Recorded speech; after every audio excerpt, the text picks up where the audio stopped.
So normally I like to start these off with, an intro. I like to read a bio and give you guys a bit of a sense of, who it is we have sitting in the guest chair. But I figured this time around I would just introduce you the way I was introduced. So we're going to flash back to October 2024.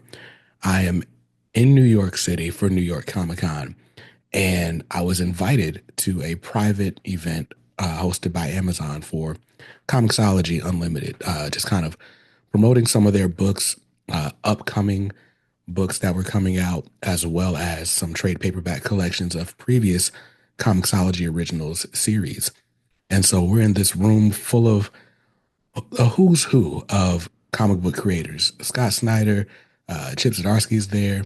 I was sitting at a table with Alex Segura and Jamal Igle, and we're going through, and it's almost like watching the Apple keynote, and it's like everybody comes up and talks a little bit about their upcoming comic and what went into it, and it was cool. It was a nice little pitch. Now, fun fact: this was my first time going to any sort of industry event or anything like that. So I was just kind of a fly on the wall, super shy. I'm not talking to anyone, right? But at one point, this guy walks out and he's wearing a pair of Amam and Year Jordan 3s. And for, I guess, most of you guys watching or listening to this, like I'm speaking French. Well, I'm literally speaking French, but also it's like, what are you talking about? But Amam and Year is like a designer brand. Uh, they actually founded their flagship store in Atlanta, but the guys from Pittsburgh. The point is, it's one of those limited sneaker boutique type things. And I'm like, okay, the two of us might be the only people in the room that know what these sneakers are. Who is that guy and what is his book about? And that was my introduction to tonight's guest, Mr. Curt Pires. How are you today, sir? Good, thanks for having me. Yeah, we bonded over the sneakers. You're right, probably the only two people in that room who who know anything about that. Right. So I've got to ask, right now, how long have you been into sort of sneaker culture, and was that a one-off thing, or how'd that go for you? No, I've been into sneakers probably since about a decade, like 2016 probably.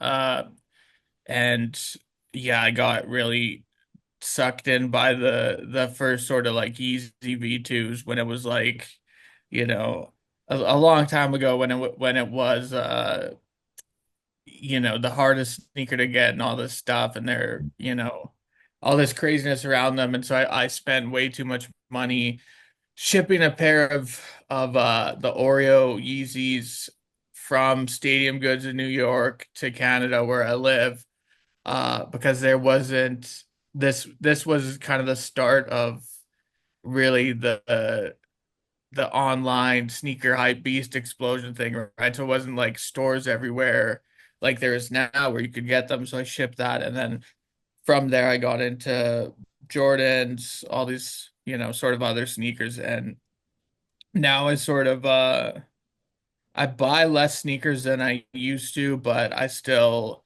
like when something really good comes out where it feels sort of special and is a good sneaker, I'll go after it. And so that sneaker we were talking about is an example of it, where I felt like the whole package and all the Ama Monier stuff is really like incredibly designed, from, like the box to the insole to everything. And so to bring it back to comics a bit, the same thing I look for in a good sneaker is the same thing I like in a good comic, where it's really intentionally created and designed from sort of start to finish, right? And so in the sneaker, they create the whole unboxing experience, and they're sort of putting a lot of effort into that. And then in the comic, it's like for working on, Lost Fantasy, which is the image book. I'm sort of here shilling to your loyal listeners.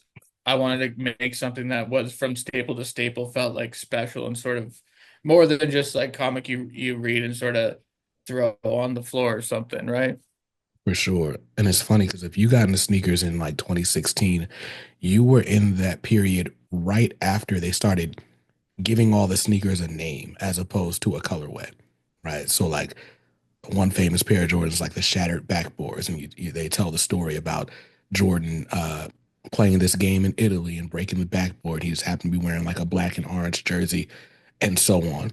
And since then, and all the way up through now, right? Like the storytelling aspect has been what people have latched onto in the world of sneakers. And I think that is a perfect segue into who you are.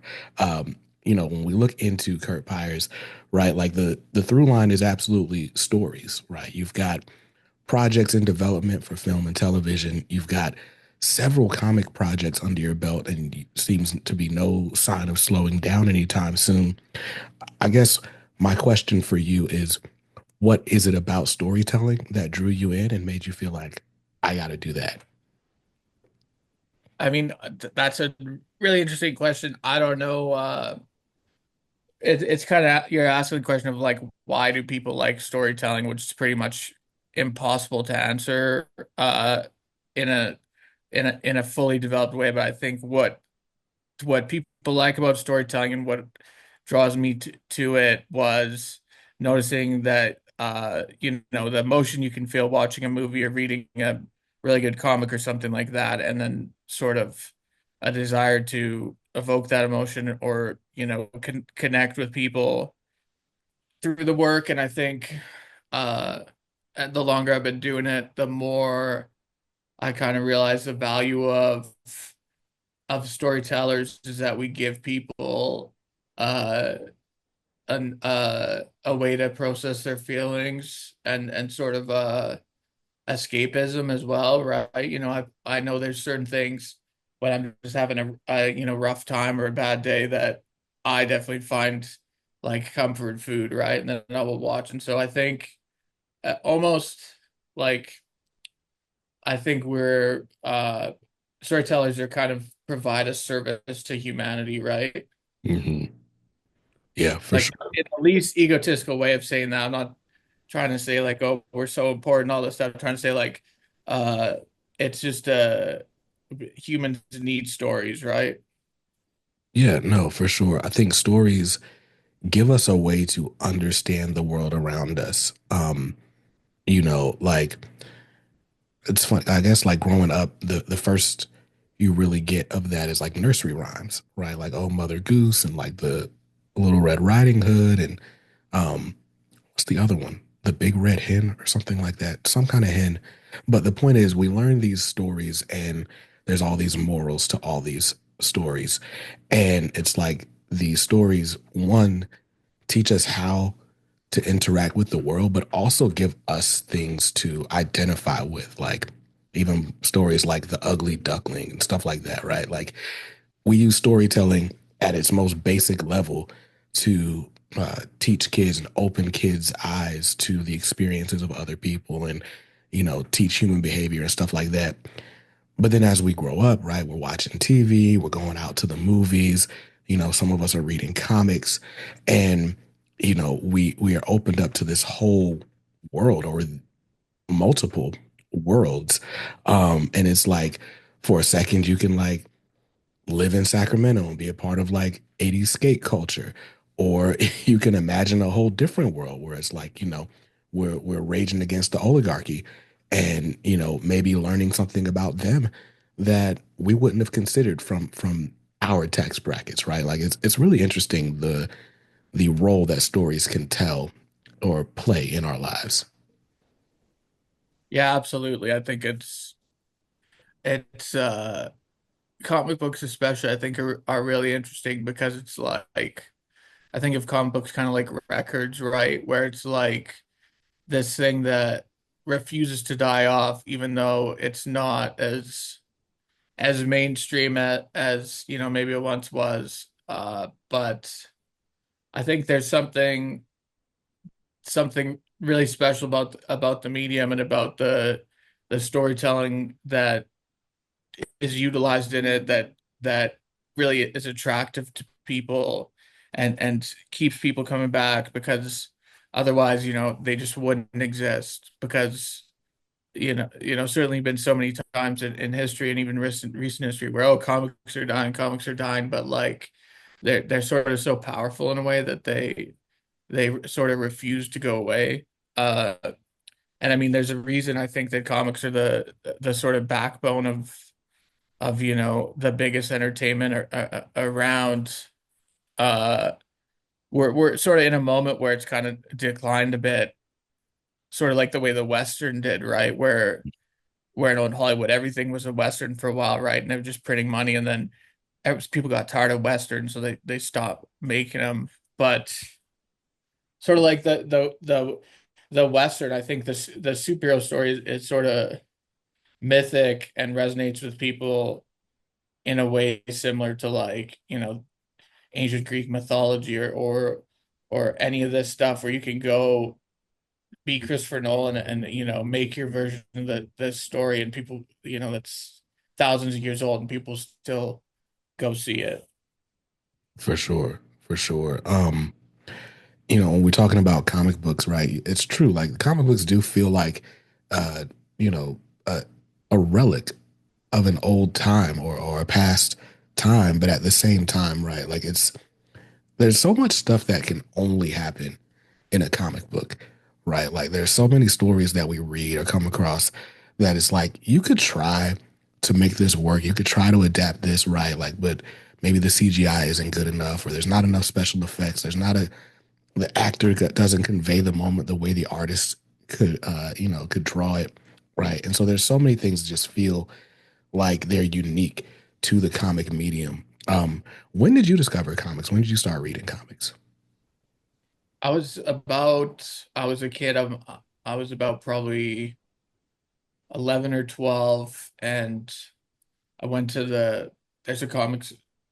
I kind of lived in the suburbs with my family, and so there wasn't really any comic stores near us because and they weren't really selling them in grocery stores at that point either. This was early 2000s. And so it's kind of like comics had kind of crashed out, right? It Mm-hmm. was kind of like on the comeback, I would say. And anyway, so my dad and my uncle took me and my cousin to this comic store downtown. And I got like the Jim Lee Hush, right? Uh, the Bendis Daredevil. Uh, I think I also got the Mark Wade, Mike Waringo Fantastic Four, like 25-cent issue. So like I discovered all these really amazing comics. And I was like kind of obsessed, especially with the Jim Lee stuff. Like that shit was mind blowing. Uh, even today, still probably one of my favorite superhero artists. For sure. Yeah, I got into comics a lot later in life. Like I was an adult working a job. I was working in a call center. And I ended up taking my daughter to a free comic book day event, and that kind of got me hooked. But there was another comic shop that was like right around the corner from my job. And one of my coworkers was really into comics. So he kind of was like my tour guide for a little bit. And what he said to me was like, all right, because I was frustrated with like some of the books I was reading. Like I felt like the art was inconsistent and it was like I didn't know what to buy. And so he's like, all right, well, if you're into Batman, cool. Uh, why not? But also, like, great comic art begins and ends with Jim Lee. Those were his words. And so that was when I learned the difference between like a single issue and a trade. So then I went to Yeah. the comic shop and bought the Hush trade. And that kind of hooked me and like kept me pacified until the next issue of Batman came out and I could kind of go and explore further. What was it about that book that just like really pulled you in? Well, so Hush, I think, and it's funny this turning into a promo for Hush too, but I think so I think what's so good about that book is that A Jim Lee is like the modern master of superheroes uh, in a way that I don't know what the equivalent is, maybe, and it's before my time, but I understand that Jorge Garcia Lopez for his time, right, was that guy, right? And Mhm. so every era of comics kind of has, I think, the platonic ideal of like the superhero artist. And for, the last 20 years, it's been Jim. And so I think like your friend said, the good superhero storytelling begins and ends with Jim Lee. He could draw anything. What's so good about Hush versus some of the other stuff Jim's drawn over the last 20 years is that uh, Jeff Loeb really understands Batman. He Hmm. understands what makes a good Batman story, right? Because at this point, he'd already done Long Halloween, Dark Victory, so it's like, okay, this is round three for him. Uh, the other, I don't count the Haunted Night one or whatever. It's just annual. Uh, for all you nerds who are gonna nitpick me watching this. Uh, but the so he really understands the assignment, and but he also writes different for Jim Lee than he does for Tim Sale, right? The book is kind of tailored for Jim, where it's still this big, you know, windy mystery, which has a lot in common with Long Halloween, but has all these crazy moments like the fight with Superman, where it's obviously pretty inspired by Dark Knight Returns, which is my other uh comic I read around that time that's an all-time favorite. Uh and so he just everyone working on that book sort of really just knocked it out of the park. I love the lettering on it too. I think it was Richard Starking's, yeah, the big title cards and spreads and stuff. It's just like really just incredible. Like the reason it's so popular, it's like, yeah, everyone really one of those moments where everyone knocked it out of the park. For sure. I feel like Hush is one of those stories, at least among Batman fans, where it's like it's always going to end up on somebody's top five list, and then you go in and you read more stories and it might drop down your list a little bit. But I feel like Hush is like the perfect gateway comic.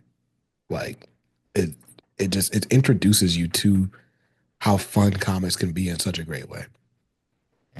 Yeah, I feel like it's really hard to do a good Batman comic because the bar's so incredibly high, and there's been so many, it's kind of oversaturated character at this point, right? Because DC pumps out, 30 Batman books for Yeah. every one Superman book they do.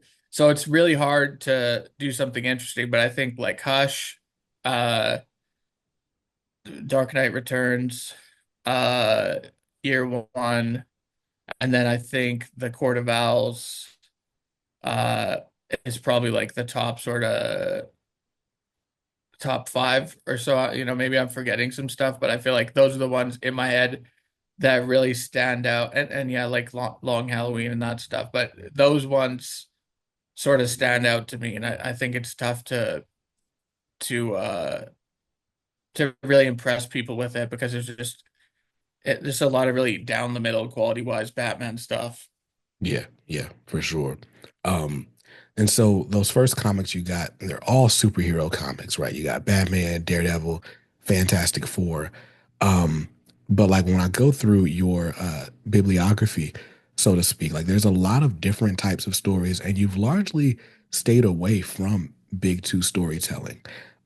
Has that been intentional? No, I mean I think earlier on it was more intentional. I wasn't that interested in it early in my career, and I'd say only the last couple years have I really come to like love superhero storytelling again, like maybe Mm, the last 5 years. So that's kind of that. I mean, I've certainly uh had conversations, but I just I think so. What I think, I think there's certain superhero books, and in your career you don't want to rule out anything, right? You want to be open to opportunities.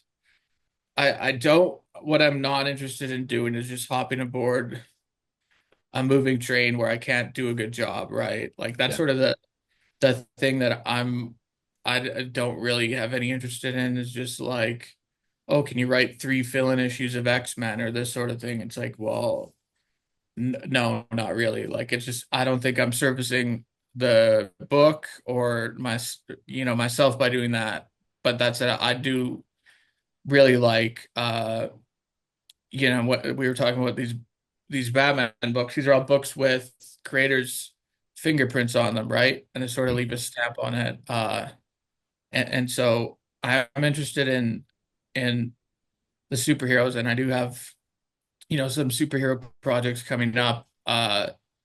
Especially I'm doing a book with John Romita Jr., which is like gonna blow people away. And that's a superhero book, but that's think like, Invincible or Kick-Ass, right? Where we're taking John and I own the book and Mhm. we're taking what we like about superhero storytelling and basically saying like my attitude towards this, and I think John's attitude as well, is like, let's make the superhero book that can go against absolute Batman, right? Mhm. Because like if you're doing a book, trying or do anything, try and be the best. Like don't be Z-list. And it's like, well, yeah, I know the book we're gonna do can be better than, you know, 75 or 80% of what the big two put out. But it's like, well, my thing about it was let's just go for the throne and go for the jugular. So it's like, yeah, it's like obviously that's some crazy stuff to say, but that's kind of my attitude towards it. Like, why are you gonna do something if you're not gonna do it like hardcore, right? For sure. So I'm interested in superhero storytelling, and I'm doing uh a bunch of it and with some really cool collaborators in an exciting way, but I'm interested in doing stuff that I own, right? Because the thing is none of these Marvel creators, any of these guys ever got what they should have got paid on these ideas. So, and I mean, Stan Lee, the one who made out like a bandit, uh, the only one who made kind of the money he should, still died terribly, being basically abused and manhandled by, I don't even know what the fuck was going on there. Some guy who's just rolling him out to the Comic Con. So I'm interested in doing superhero storytelling, but in a way that uh where I can work with the best artists and we can all own it and co-own it and benefit the stuff, right? Uh and so I am doing my version of that. And then, I think once some of those books come out and they see how good they are and what my version of that superhero storytelling is when I'll be in a position to, if I want to, do a Batman graphic novel or something like that. Maybe that's when we do it, right? Yeah. Yeah. That's there's a lot to consider there, right? And you've made a lot of considerations even then, when it comes to ownership, when it comes to creator rights, and of course, also when it comes to being in service to the story, right? So you mentioned like not wanting to be in a position where you can't do the story well. And I think that's cer- certainly fair when it comes to like big two stuff. Like as a fan and like pseudo member of the press, right? Like there's plenty of times where we're reading books from month to month and it's like, oh, this feels rushed or this felt like they had to cram it into the publishing schedule. And there's a lot of times where we're like, okay, why is this book coming out now? Why couldn't they take their time or whatever? But that's just the nature of working for like a major company whose job it is to publish books. Like if the books don't come out, people don't get paid. And so it's like you might be working under duress. You might be working under like crazy deadlines and all sorts of stuff like that. Um, and those are the things that kind of battle with your ability to tell an effective story or to execute the ideas or the visions that you have well. But what I'm curious about for your side of things is um, what is it that makes a good story? What are the things that maybe inspired you coming up and kind of keep your juices flowing even now? I think what I like and what I try to deliver in a story is something that doesn't feel like you could get from another creator or something. Really good creatives have a voice, and that's sort of the thing I think we're talking about when the assembly line of comics, and there's certainly assembly line in other mediums, right? So I don't want people to think I'm being overly critical of comics, Mhm. but we live in a world where it would sort of become content, right? So now there's this expectation of more volume than ever before, uh, and sort of less respect, or not even about respect, but less importance placed on the idea of creatives during the ship than ever. We live, it's about the IP, right? Mhm. And uh I think for me, I notice the stories that I really respond to are unique stories that really have someone's fingerprints on them, right? So if it's like a Quentin Tarantino movie or, the new Ryan Coogler movie that's about to come out, it's all this doesn't matter necessarily what the project or story is. It's I like something that doesn't feel like I could just go to the store and buy an exact copy of it, right? And Hmm. I think so that when people respond to storytelling, a lot of time that's what they're responding to, right? Uh, I'm trying to think, what was okay, that's not the but a lot of these movies you see doing well now are movies like that or books like that, right? Like I think Absolute Batman again to I was doing my thinner thing earlier and say, okay, I'm gonna make the best superhero comic, but that superhero, the reason that book sells so well, and the reason all the Absolute books are doing so well, is because they all have a really clear vision and they're all grounded. They all sort of have a mission statement. They all don't feel like they're just cookie cuttering from the assembly line, right? And Hmm. so like I'm reading every one of those books and I'm kind of amazed by the quality of them to just be totally frank because it's like when was the last time DC put out 5, 6 books in a row that you like can't miss, right? It doesn't really happen. And so that's what I think the the creator really is what makes stories great. And so for me, my way of how do I make something great is like I said before, really focusing on like every element of the storytelling. Obviously, the guts of the comic, the story itself is more important than the title page design. But once I've nailed that, the story in the pages, going back and making sure, okay, everything sort of informs the story and everything, feeds into each other, sort of like uh like a Kubrick movie or like even a recent movie I saw that was very much like this was like The Brutalist, where the chapter title cards, everything's really, it all tells a story. And so I think for me, uh that's what I'm interested in is having an idea that I'm passionate about and making the thing with collaborators I'm passionate about and executing it in, the best way I possibly can and just digging in and pushing myself to reach a high level of quality.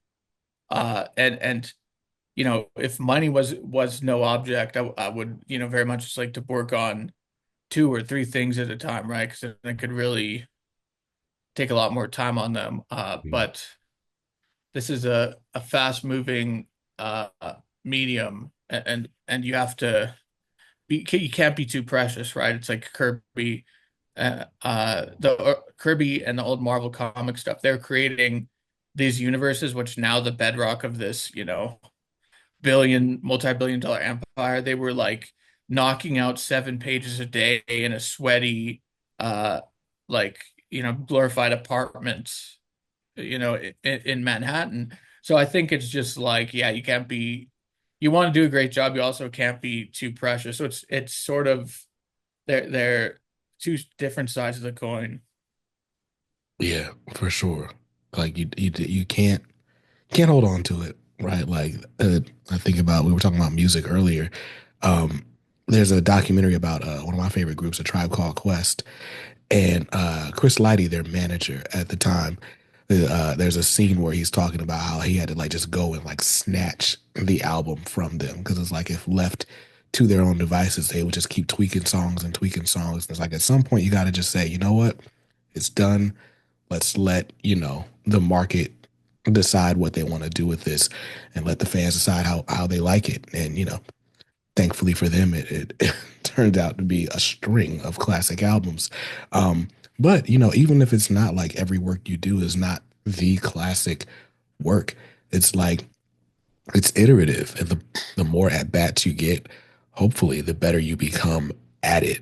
Um, and I think maybe the best judge of a story is like, okay, well, how well did I reach my goal in the story, right? Like, not necessarily with the commercial success of it, but like, hey, I wanted to tell a story that was suspenseful and like, did I execute it well? Maybe I should have changed like the way we introduced a character here or there, but it's like I'm sure it gets easier, so to speak, as time goes on. Has that been your experience?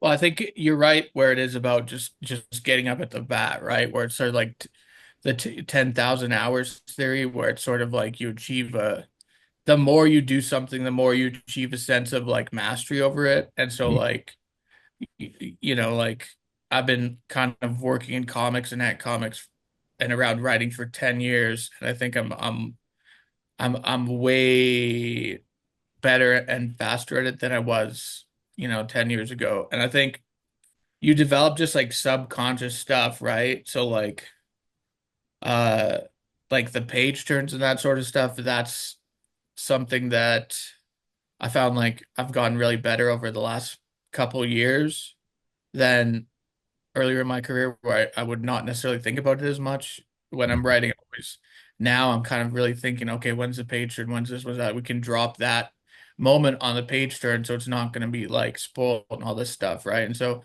I think now just almost like all these structural like uh considerations of like the comic format and the layouts are like subconsciously like cooked into my brain in a way that they're just not when you're just starting out. So I think that's an example of like just doing something over and over again gives you this like almost subconscious knowledge of it. Yeah, yeah, yeah. No, that's interesting. Like this. So my background is music. Before I was into any of this, I was just into making beats and rapping and all that. And there certainly is like a structure when it comes to songwriting.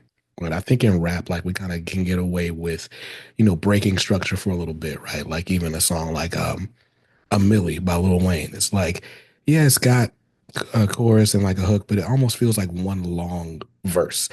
Um, but in like R&B and like other types of music, you've got like the verse, the chorus, a bridge, another maybe a pre-chorus. But it's like the more you learn that structure, the more you can kind of play with it and really operate in a way that's like, okay, this is the best collection of pieces arranged in just the right way to really make a masterpiece. And I think working with comics is kind of very similar. So like I've been reading The Walking Dead Deluxe, and it's cool because I wasn't around or I wasn't reading comics when the original Walking Dead came out.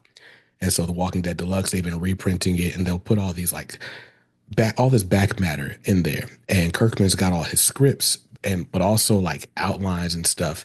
And he'll kind of write like a letter, kind of just explaining it. So he's explaining how he learned page turns from like Savage or I think from Todd McFarlane, but like just that same structure that you're talking about. And then he'll have like there's like bullet points where he's like, all right, cool moment here, here, here, here, and here. But you're reading it, and it doesn't feel formulaic as you're reading it. And so I think that's just Kind of like building a blueprint of a house is what I would say. It's more like where you got to have a good foundation, mm, and, and then yeah, you can add accents to the room or have get fancy with the lighting or what the marble you use and all this stuff. But it's like the blueprint has to be good. And so like when you're writing the script, you're kind of writing or devising a blueprint for it, right? And so like knowing when landing your moments on the page and stuff is just like it's just good design. I think and it's funny you mentioned music because I really think about like a lot of my someone I work with closely to with a lot was mentioned to me once the way I sort of like make a lot of old concepts and stuff fresh is sort of like the way in hip hop they cut samples, right? mm, And mm.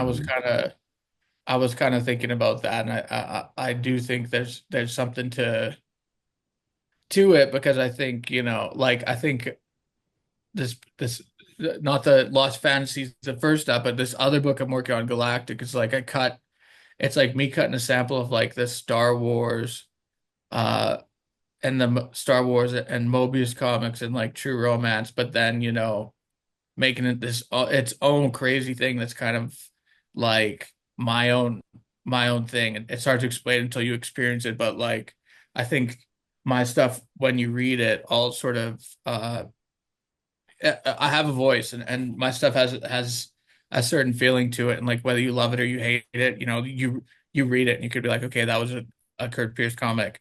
And so I think that I was just thinking of that idea of like of cutting samples because yeah, I mean the person who I always think about when I'm cutting samples of someone, I don't want to necessarily talk too much about it. That's yay. Okay, so not doing too much to that. I don't want to touch the stove on that one, but I'm like, that's I think about that, and then and you can cut this if you want, but the comics example of getting stuff out the door, but of doing a lot of stuff but trying to make it perfect. For me, the thing I'm always thinking of alongside Jack Kirby is when he did like those album every week when he was in Wyoming, and it was like Mhm. Pusha T album, Kanye album, Nas album, Tiana, right? It was like five albums in 5 weeks, and I'm like, they're all, pretty great, at least production wise. And so Mhm. I kind of I think about that sometimes a lot when I'm just like, you got to just when you're wanting to hit that level of like perfectionism, but also get thing out the door. I think about, about him turning out like five albums in 5 weeks, which, you know, is objectively insane. Yeah, an insane feat for sure. I think my favorite, not to derail this too much, I think my favorite Kanye era is the pre Dark Fantasy era, and he's doing Good Fridays. And it's like this is peak blog era. Like I'm getting all of my music from like all these underground blogs. And it's like, there's J. Cole, but there's like Currency and Wiz Khalifa and all that. And then all of a sudden, Kanye is taking over the blogs every Friday night. And sometimes it's like, is he gonna make the deadline? Like sometimes you're waiting right till like 11:59, and they're like these massive posse cuts. Some of them end up making albums, some of them don't, but it's like every week was a moment, and you could tell they were working on it like until you heard it. And yeah, there's definitely something to like working on a thing and just getting it out there. Um, but I wanted to ask you, right, like, because we can sit and talk process, or at least I can sit and talk process and inspirations and stuff all day. But I did read The Lost Fantasy, the first issue, which is out as you guys are listening to this. It'll be out this coming up Wednesday at your local comic shop from Image Comics, and you certainly should check it out. And when we're talking about sampling and kind of taking sort of disparate ideas or disparate themes and bringing them together in a way that feels fresh and unique. And what I love about this book, not to spoil anything, is that I'm not the biggest like fantasy reader. I didn't grow up like reading like Harry Potter and like Aragon and Lord of the Rings and stuff like that. And so I kind of got into a lot of that stuff later as comics has introduced me to it. But the book feels like part sword and sorcery. Like it's almost like Fantasia through the lens of like a police procedural. Like it's just really interesting. What were some of the inspirations for this series, and maybe how the idea come about? I mean, yeah, like I think I'm the same as you, and the way the idea came about is I'm just like I find fantasy to be so dry and hard to get into sometimes, where it's just like, we're the fucking high elves and we're doing this. It's just so, I like nerdy shit, but sometimes the fantasy stuff is just too much for me. And I certainly don't say that to insult anyone who's really into it, but I was interested in making a a, a fantasy story that people like myself and you could engage with, which is to say it would be more grounded and be, a little more accessible. And so, I had the kernel of the idea is 10 years old or even older, where I was really interested in this idea of there being like a hidden world beneath ours, right? Because I think that's like the coolest part of the Harry Potter stuff is just a suggestion that like right underneath us, or if you step in the right spot at the train station, you can go to this other place, which is kind of hidden from most of us. And so I was really interested in that, but you know, 10 years ago I didn't have the full, it wasn't fully cooked, and so I just like let it simmer. And then I was going through a period about maybe like 2 years ago, where I kind of was reading and experiencing a bunch of interesting sort of fantasy adjacent storytelling uh, at once. And so I was kind of experiencing I was reading East of West, right? Which I thought it's basically a fantasy story, kind of meets manga, meets it's a soup of fantasy, science fiction, Western. Mhm. It's super manga inspired, like I find everything Nick Dragotta does is very inspired by this mangaka named Nihei, who's you know does the big towers and cybernetic arm guys and stuff. If anyone's watched this hasn't uh checked out his stuff, you should just Google the guy. The visuals are crazy.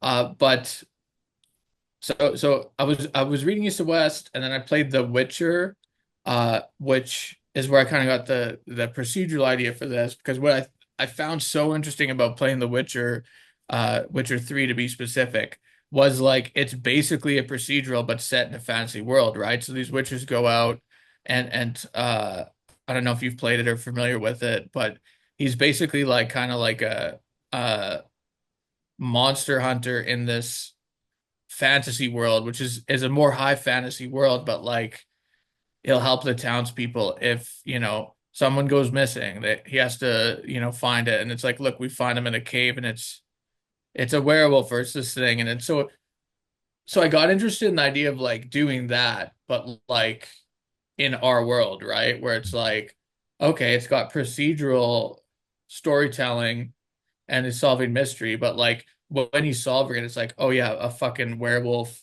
or a vampire broke through and like fucking murdered someone in this town, right? And so it's like when he solves it, you get that it's just so interesting, right? It's like you said, it's not something I feel like's really been done to death of like, oh, it's a fantasy procedural, right? So it's like I just thought that was really interesting to me.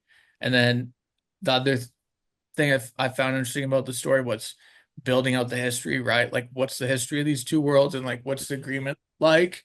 And sort of like, I haven't read number one in a while, uh, and sort of, I think one of my favorite parts is just that after the sort of title spread, when we get into the history, and I think seeing how the history of their world brushes up against ours, and like the moments where it brushes up is I just think it's a cool sort of fertile ground for storytelling. And so it's just putting all these different things that I found fascinating into the container of one story, right? Yeah, yeah. Like you said, there's fantasy, there's procedural, there's like historical fiction there.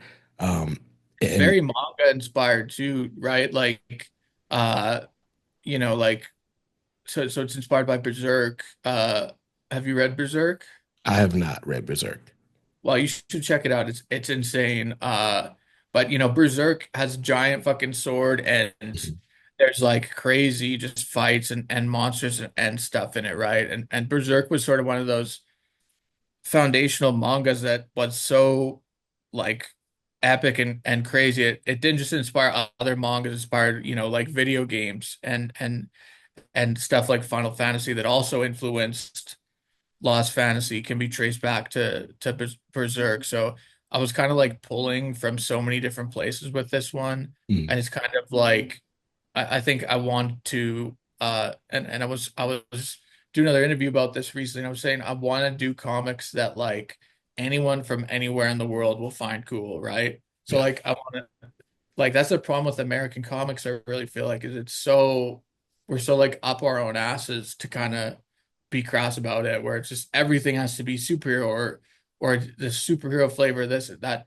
It's like but they have so much healthier markets in Japan and like France and Europe for graphic storytelling. And it's like, well, why is that? And I feel like it's a big reason is because all the storytelling medium isn't tied to one genre, right? Like American comics, you say that to anyone, they're just thinking superheroes. But in France and Japan, it's like they really understand that this storytelling can be anything. And so I think with this project and a lot of my projects moving forward, I want to make something that's going to be appeal to like everyone and not just American, Wednesday Warriors, who I love too, but I'm just saying we got to grow the comics market. Yeah, for sure. I think what, like 12 episodes ago, I spoke with Anya Morsovo. Hopefully, I'm saying her name correctly, but she was the artist on Barbarella, and most recently, and she's from Russia originally, and she had done some stuff from like 2000 AD and like some other publishers, but like Barbarella is basically her American comics debut. But we got into chatting just about like, well, how did you discover comics if you weren't really reading American stuff like that? And she was just telling me about just the breadth of genres and the types of stories and how things are just so different there. Like there's a huge indie scene in different parts of Europe. Um, like the stuff that we have to go to like these little cons to find here in America is like sort of commonplace. Like you kind of walk into any Barnes and Noble equivalent overseas and see like stuff that'll just kind of blow your mind. And I thought that was super interesting. So I'm hoping that at some point in the American market, we can get to those types of levels as well. Um, you were describing Lost Fantasy, and even as I'm recounting like how the book reads, it almost reminds me of like Men in Black. Like if the space aliens that are hiding in New York City and Men in Black were like fantasy characters and beasts and like wizards and stuff like that. Like it's almost got that kind of vibe as well. Like was that an inspiration or is that just kind of coincidence?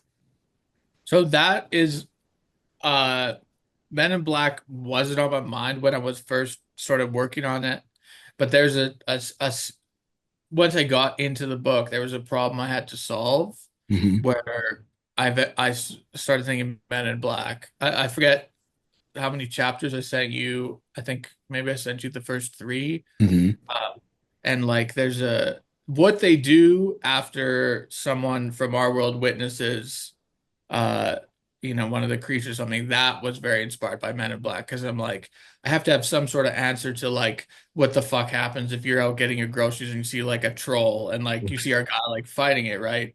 And Hmm. so that was inspired by Men in Black, but sort of like a weird uh my version of it's a little like kind of weird and also inspired by uh Blade Runner 2049, the like the conditioning. Anyways, this will make no sense to people until they read a bit more. But Right. it was inspired by Men in Black. It's inspired by like a lot of different things uh, at different moments.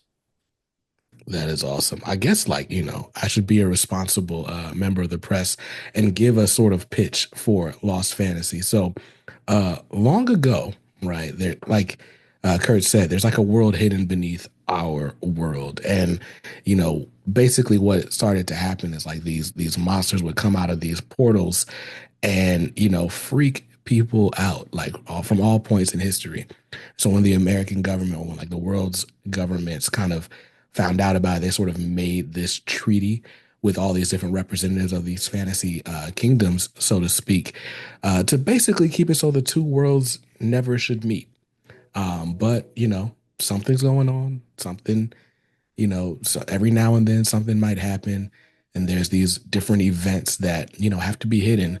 But as we're dropped into sort of present day, there is like an FBI agent that is basically investigating these sort of otherworldly encounters, and having to kind of manage the fallout from when these different uh, creatures or beings sort of escape into our world and wreak havoc in ways, right? I think the way I'm describing it might make it sound a little comedic. It's not. The first issue, gosh, I don't want to spoil anything, but it's just like it's super action packed. It's like you feel like the world might fall apart. Like people are in danger. Like what is going on? Like it's almost like kind of reminds me a little bit of like the opening to Something's Killing the Children, like in that way, where it's like you understand that this threat is super like sinister, um, and but also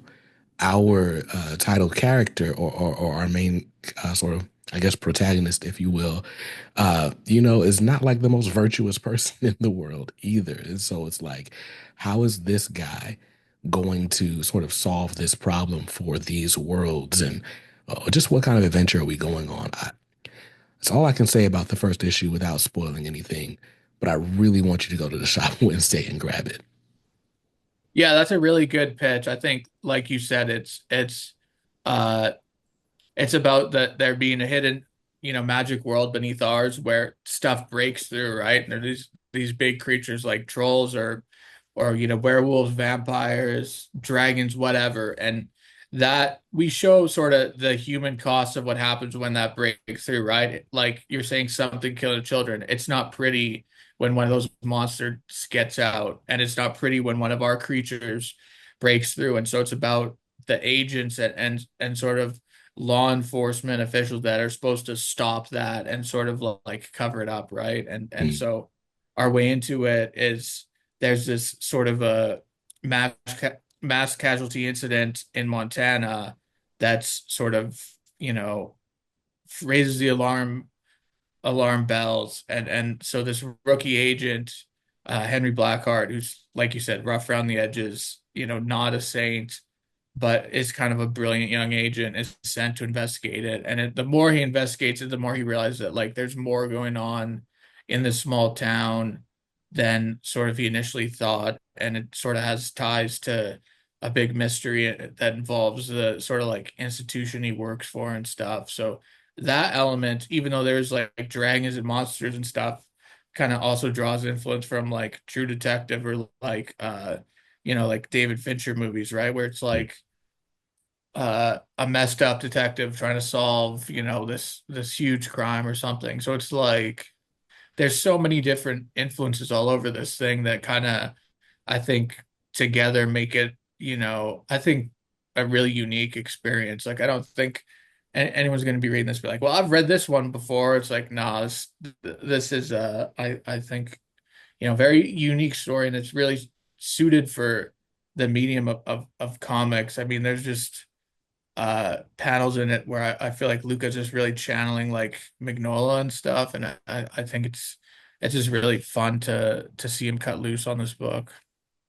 for sure. No, it's an awesome book. Like I said, I've only read the first chapter so far because kids running around. But I this is one of those moments where I'm so excited that I get to preview things a little bit ahead of time because man, you guys don't know what you're missing out on. So please go to the shop Wednesday and grab it.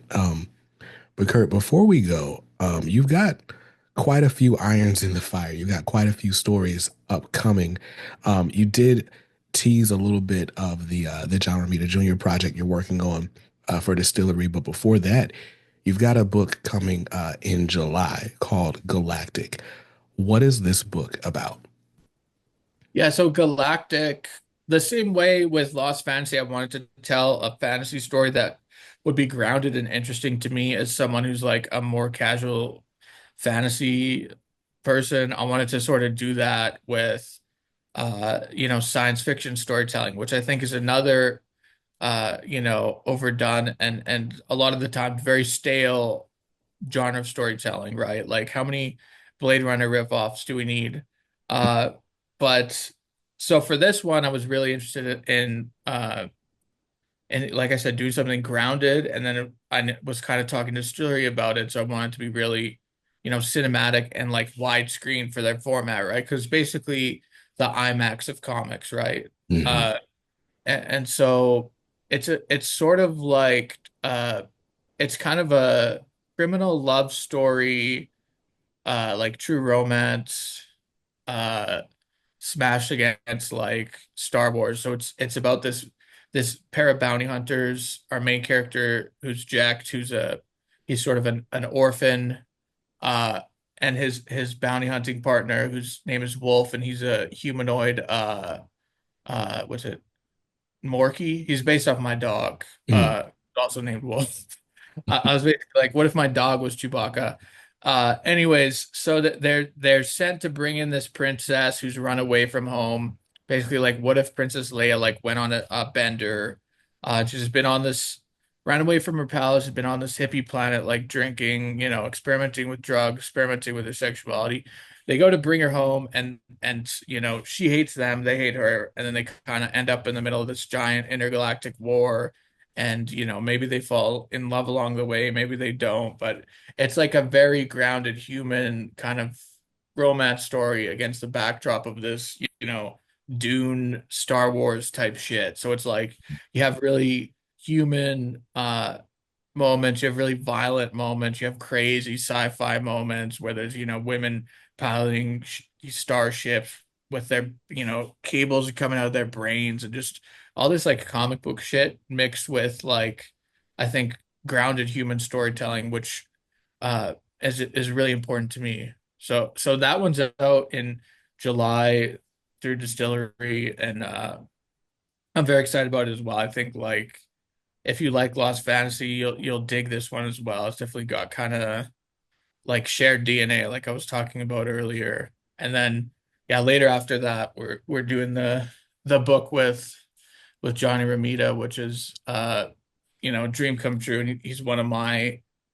uh one of my other early comics that I didn't really talk about too much mm, was his run with JMS, right? And mm, particularly my favorite Spider-Man issue of all time, I think, is 500, which John worked on with his father, and it's like Peter teaming up with Uncle Ben mm, in some kind of like afterlife type thing. I have to read it again, but anyways, it's really the story I wrote most of the scripts before John was attached, and it was like kind of like when you go to an actor on like a movie, when you write your movie, when you have your Godfather, and you're like, I want Marlon Brando for it, and so you go over to Marlon's house, and you're trying to get him to do it, and this was, I spent many months trying to get John to do this, me and Chip, who's the chief creative officer of Distillery. And just when we'd sort of given up,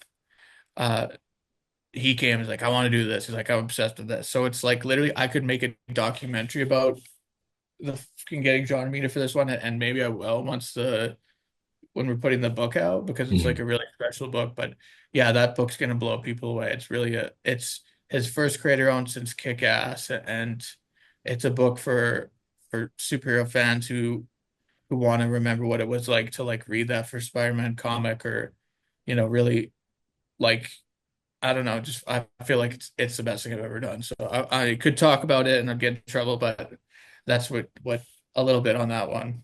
Got you. Has the name of that series been made public yet? No. Okay. All right. Well, I will leave that as a question mark, a teaser for your next appearance on the show, because I'd love to have you back to talk about it once we are clear to promote it. Oh yeah, we'll do it for sure. Awesome. Awesome. So, one question I wanted to ask you, because, we touched on it, right? You haven't done a ton of like big two work, but you've been putting out stories for quite some time. And I'm curious, like, just with you having so many like original ideas, how it is finding partners to publish these stories, whether it's creative partners to help bring them to life, or then publishers to then go and distribute these stories. How hard has that been to sort of bring these things into the marketplace? I think it depends. It's like kind of like, I think with uh it's hard to get started, right?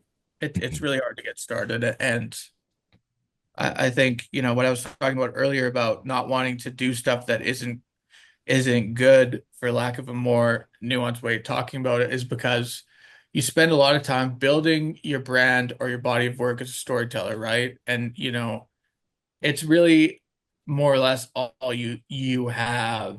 And so if you start to stink for a period of time, you lose your luster and you people lose interest in reading your work. It's just something that happens. When I'm saying this, I guarantee you're thinking of someone in your head who you've experienced that with.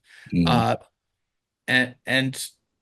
so it's really just a lot of work over extended period of time to make really good books, and then also figuring out the angle of, okay, how do I make the book sell? What works? What's that? And that's something that a lot of creatives don't even want to engage with. But I'm like, because I didn't have necessarily the luxury of having that Marvel or DC paycheck coming in, I'm like, well, I have to figure out a way to make the book sell. And it's like all the I used every trick I've learned in the last 10 years to promote Lost Fantasy, and the numbers were very good on it. And this is a time when comics are not selling very well outside of a few monster hits. mhm, And so that's sort of a really roundabout way of answering your questions, but it's like I've really devoted a lot of time to figuring out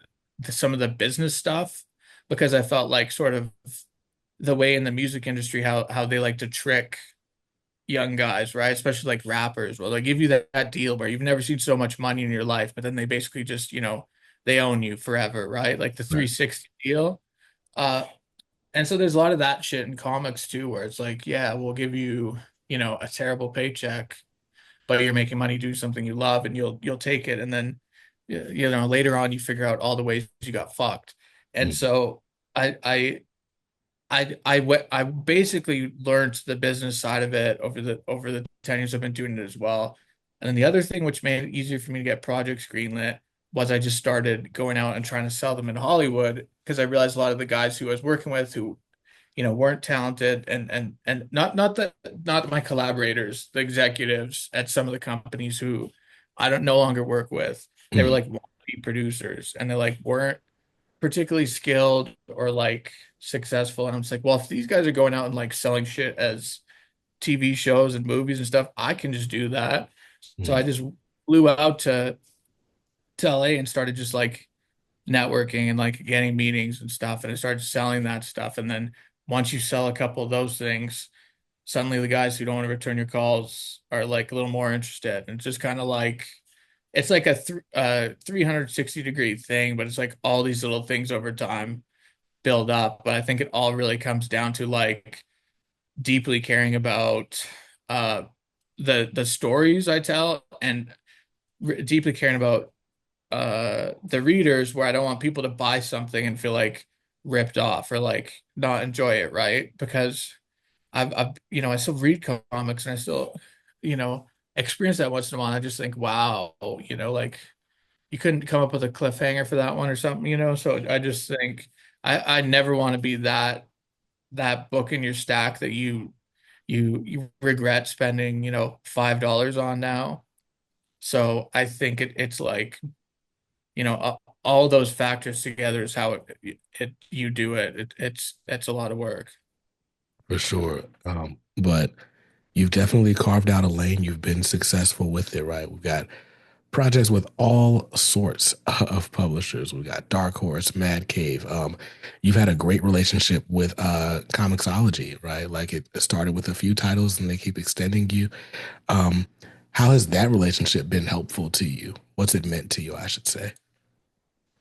Yeah, it's cool. I think like Comixology was interesting because the one of the first things I was telling you when I started going shopping things around myself as a producer, one of the first things that I set up was the our earlier project we developed with Amazon called Youth, which was like a sort of a teen superhero thing. And uh that was sort of easier to get in the door and get that meeting at Amazon Studios because of Comixology being a part of Amazon than like just coming out the street. So I think like, yeah, is a relationship that's been fruitful for both of us, and I've certainly like appreciate, what they do, and I'm always rooting for, all the Comixology books. I want them to be, great. And so Yeah, I'm always wishing the best for those folks, and I'm fond of them.